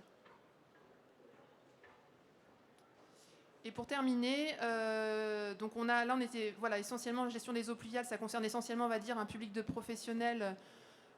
Et les particuliers, on voulait aussi mener des actions un peu de sensibilisation. Et du coup, depuis 2022, on a des campagnes où on distribue des bons d'achat pour l'acquisition de récupérateurs d'eau de pluie. Donc un particulier, s'il souhaite avoir du coup un bon d'achat de 50 €, doit se connecter sur le site internet d'Orléans Métropole, et on a réalisé des petites vidéos pédagogiques qui permettent du coup, après avoir répondu à un quiz et avoir un peu plus de 70% de bonnes réponses, d'avoir 50 € de bons d'achat à utiliser du coup auprès des enseignes partenaires qu'on a démarchées sur notre territoire. Donc là on en est à notre 4e campagne, qui fonctionne plutôt bien. Ça dépend des années. Cette année est une année pas forcément pluvieuse, donc on a un petit peu moins de succès, on va dire, mais globalement ça fonctionne bien. On a quand même distribué depuis 2022 4450 bons et environ 60% de particuliers qui ont réellement utilisé leurs bons. Merci beaucoup, Emilia Abid. On voit le travail de terrain, de fourmi, projet par projet, cas par cas. C'est impressionnant. Comme on avait commencé en retard, je vous propose qu'on dédie quelques minutes aux questions-réponses s'il y en a, parce qu'on peut se lancer dans des débats et je ne doute pas que nos intervenants auraient de la matière à débattre, mais on aime bien sur Cyclo donner la parole au public. Est-ce qu'il y a des questions, s'il vous plaît? N'hésitez pas. Mais finalement, vous avez peut-être été parfaitement complet. Oui. Une petite question devant. Le micro arrive vers vous, monsieur. On vous écoute. Oui, bonjour. Julien Perry, droit international. Juste une petite question, écoutez vos retours. Le domaine de l'eau, Jean-Jacques a fait un résumé sur les éléments, mais est-ce que finalement on n'a pas un problème d'investissement sur cette déconnexion du pluvial? La thématique de l'eau paye l'eau ne concerne pas le pluvial. Et c'est grâce aux aides des agences de l'eau. Est-ce qu'à votre avis, il y aurait des leviers pour démultiplier ces éléments, parce que ça coûte très cher, les réseaux, effectivement.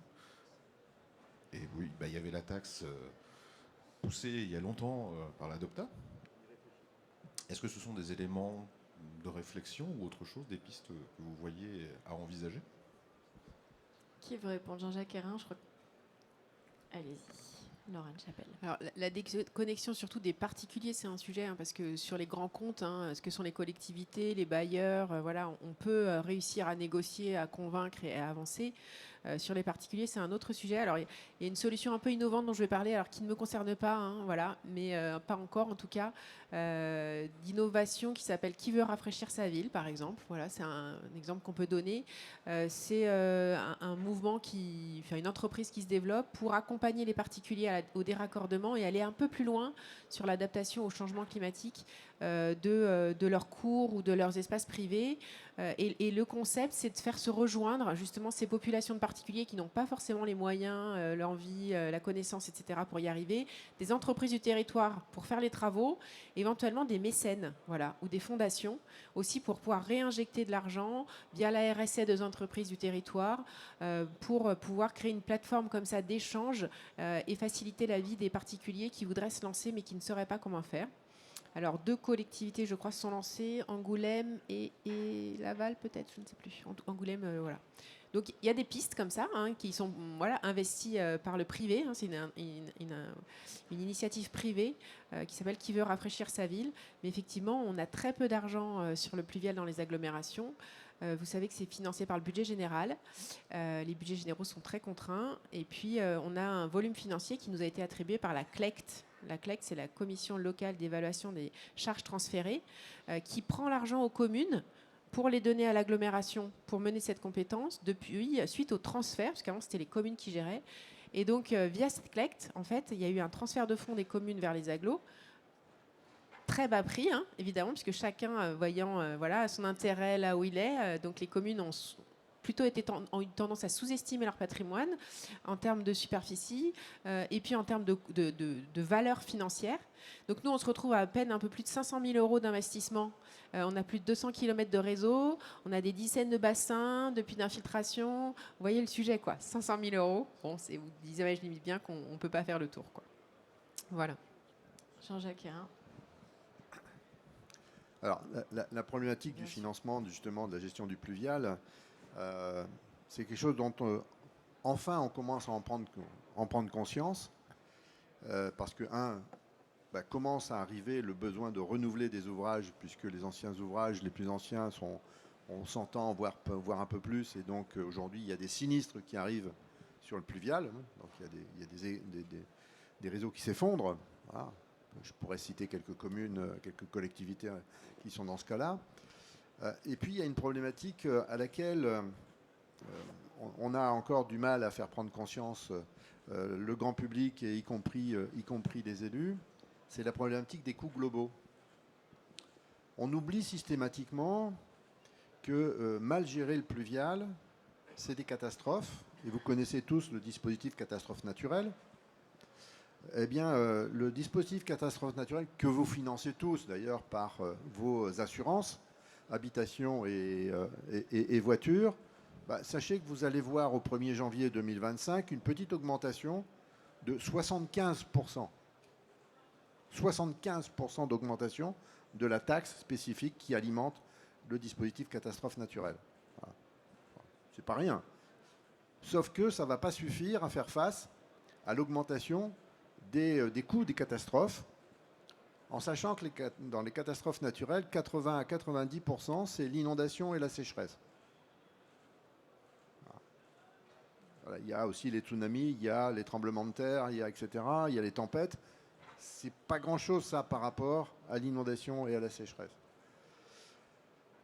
C'est un fonds qui a été créé en 1982, donc il y a 40 ans. Ça coûtait en moyenne 2 milliards d'euros, rien que 2 milliards d'euros par an. D'accord ? 2 milliards. Les sinistres 2023, 6 milliards 8. Vous avez bien entendu, 6 milliards 8. Ça coûte à tout le monde. Voilà. Ce qui n'est pas financé par les assurances, c'est l'État qui le met. Voilà. Et dans les 6 milliards 8, ça ne couvre pas la totalité des problématiques de sécheresse. 48% du territoire national est concerné par le risque retrait-gonflement des argiles. Alors on entend dire, oui, il y a de l'argile, donc on ne pourra pas infiltrer. Le premier risque, c'est la sécheresse, c'est le retrait des argiles. Donc il faut remettre de l'eau dans les sols. Il faut qu'on arrête de travailler en silo. Il y a des coûts globaux qui sont énormes. Voilà. Et donc il faut que tous ensemble, on s'y mette et qu'on mette l'eau au centre de nos aménagements et du fonctionnement de nos territoires, et tout ira mieux. Voilà. Et puis de penser, encore une fois, que les tuyaux, ça coûte hyper cher. Quand on imperméabilise 1 mètre carré, le fait de devoir évacuer les eaux pluviales, ça coûte à minima 50 € par mètre carré d'investissement. Puis après, il faut l'entretien, etc. Donc il y a véritablement ça à prendre en compte. Et puis il faut aussi penser que les collectivités, alors certes, leurs finances sont contraintes, et elles sont de plus en plus contraintes, malheureusement, mais de toute façon, si on n'investit pas et si on n'aide pas la meilleure gestion des eaux pluviales, et y compris peut-être en apportant des aides financières en complément de ce que les agences de l'eau apportent, y compris en domaine privé, ça coûtera plus cher à la collectivité. Après, il y a un problème de timing parce qu'il faudrait tout faire aujourd'hui pour anticiper tout ce qui va nous arriver. Mais on est face à ça. On est face à ça. Voilà. Moi, dans ma collectivité, quand j'étais en fonction, on a fait des choses en domaine privé avec de l'argent public en démontrant, enfin, il faut démontrer bien évidemment, en démontrant que c'était l'intérêt public et l'intérêt général, que ça coûtait moins cher de payer des choses en domaine privé que des choses en domaine public. Voilà, donc il faut aussi tout intégrer ça. Alors ça nécessite de l'ingénierie, ça nécessite d'avoir cette vision globale, savoir où on investit pour le plus efficace, etc. Voilà. Et donc ça veut dire que derrière, il faut aussi de l'humain pour travailler et aussi utiliser tous les outils. L'IA qui permet effectivement de cibler les intérêts principaux, c'est bien. Il faut utiliser aussi la RSE des entreprises. Qui veut rafraîchir la ville, c'est vraiment un très bon outil. Voilà. Il se développe vraiment plein de choses à partir du moment où on commence à prendre conscience que l'eau, c'est vachement important.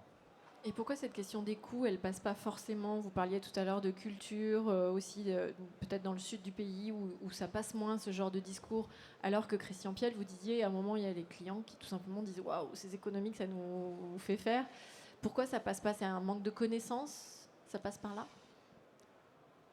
C'est plein de choses.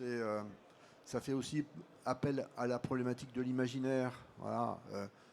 Je ne vais pas faire de sociologie de bas étage, mais quand même rappeler qu'on a brûlé des sorcières au Moyen-Âge parce que c'était le synonyme des marais, donc du mal, du danger, etc.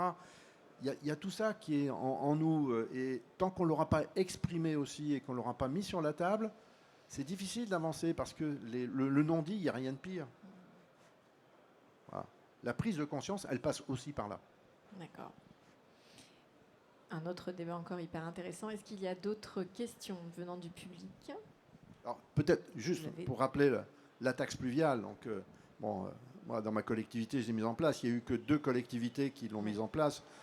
La région de Douai et puis la collectivité à côté de Poitiers, sur le territoire duquel le Futuroscope est installé. Elle a malheureusement été supprimée sur la table d'une volonté de simplification des taxes en France. Sauf que, voilà, c'est certainement pas celle-là qu'il fallait supprimer, parce que c'était la première fois qu'on donnait une valeur à la gestion d'un service public. Voilà. Parce que le fait de renvoyer l'eau au service public et au service public de s'en débrouiller sans argent, puisque non identifié, eh bien, ça ouvre la porte à n'importe quoi. Et à partir du moment où on donne une valeur, eh bien, on commence à y faire attention. Voilà. Alors, il y a quelques velléités pour essayer de la remettre en place. On travaille notamment avec l'association Amorce pour essayer de faire des propositions juridiques pour remettre en place, parce que, encore une fois, l'important n'est pas de créer une recette pour les collectivités, ça aidera bien sûr, mais c'est surtout de donner une valeur à l'eau pluviale et au fait que si je délègue à la collectivité le fait de gérer mes eaux pluviales dont je dois en vertu de l'article 640 du Code civil, gérer sur ma parcelle, eh bien, si je délègue, eh bien, il faut que je paye. Avant qu'on conclue, parce qu'on a dépassé un petit peu le temps, est-ce que l'un de vous souhaite ajouter un dernier point de conclusion ou c'est la fin de... C'est bon pour vous, il y aurait plein de choses, j'imagine, on se dit que sinon on s'embarque vers d'autres débats. Alors merci beaucoup pour ces exemples qui donnent vraiment des inspirations et des idées d'action pour l'avenir. On espère que d'autres collectivités ici seront inspirées, se tourneront peut-être vers vous pour aller plus loin. Et merci aussi de votre présence. Nous nous retrouvons à 11h30 pour une nouvelle conférence sur la thématique « Mieux connaître les prélèvements pour piloter une démarche de sobriété ». Merci à vous 5. 3, 2, 1.